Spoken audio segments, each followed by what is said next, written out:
first off, I want to thank everyone for coming to this day. It's the first time we've had something like this on our founder specifically. All the years I've been in the province, we've never done anything in terms of trying to understand our own history of who our founder is and what he's done.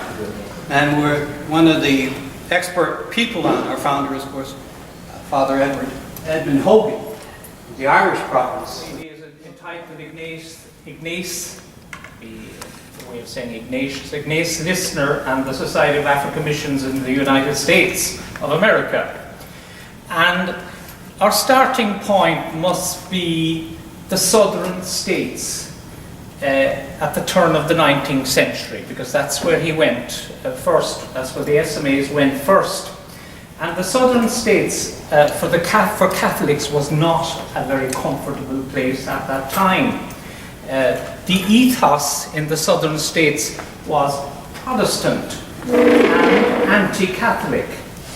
And the Catholic Church, the Catholics there were very poor, and they were very unpopular.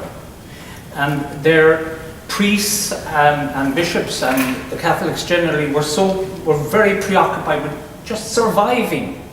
And that was one of the reasons why, and they were all white, that was one of the reasons why they didn't pay much attention to the African American community in the South.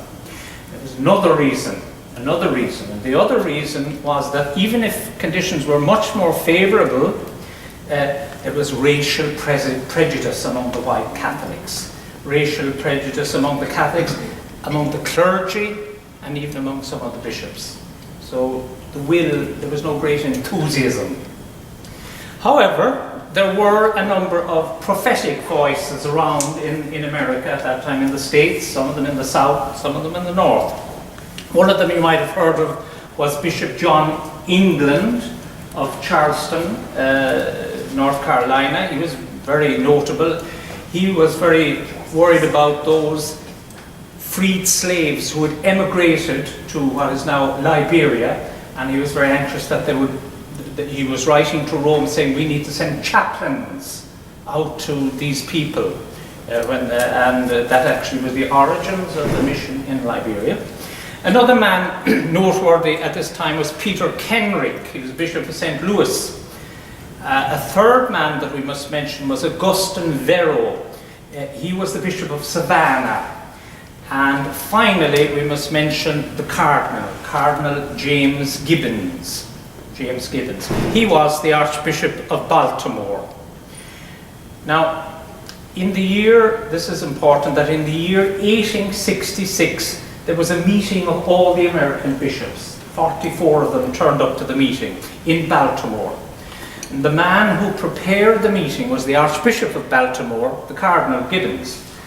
And he was very anxious that something should be done for the African American apostolate. So he browbeat them. He had some support, but not that much. But he browbeat them into passing a decree of that particular meeting. It was called the Plenary Council of Baltimore, just for the record. But the text of the decree, it contained the following phrase: anyone neglecting to provide every means for the religious care and instruction of Negroes would merit the strongest reproach. So this plenary council then in Baltimore marked the beginning of a change in attitude towards the pastoral care of African Americans. But it was only a beginning. Of the schools. But we did not take care of the schools 3 years, until 3 years after. The first thing that we did were the corporal work of mercy. And in his own handwriting, in one of the papers, he said, "We will not believe what services these women, these sisters rendered. They were doing house visitation, visiting the sick, teaching catechism, and the rest of it." And he himself would not believe that the sisters could walk all day without rest and the rest of it. So they were really following his example. He also, when he met Mother was his match. Because he himself was saying that mother is headstrong. But I don't see anyone headstronger than Father LISSNER. Because Father LISSNER fought black, white, green, pope, bishop, his own society to get what he believed in. He fought against injustice. Right.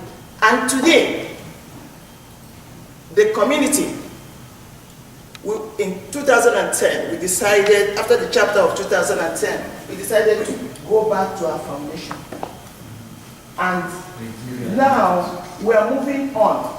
Even though we are few, we have refused to fold up. And we are moving on the charism of social justice and pastoral care. So when Father LISSNER, when we started and the bill did not pass, and as you mentioned, people did not see why we should still exist. And Father LISSNER saw that and believed that we should exist. And today, our number is very few, and we are supposed to fold up, but we have decided to revitalize. Amen. And so that's why you saw us today.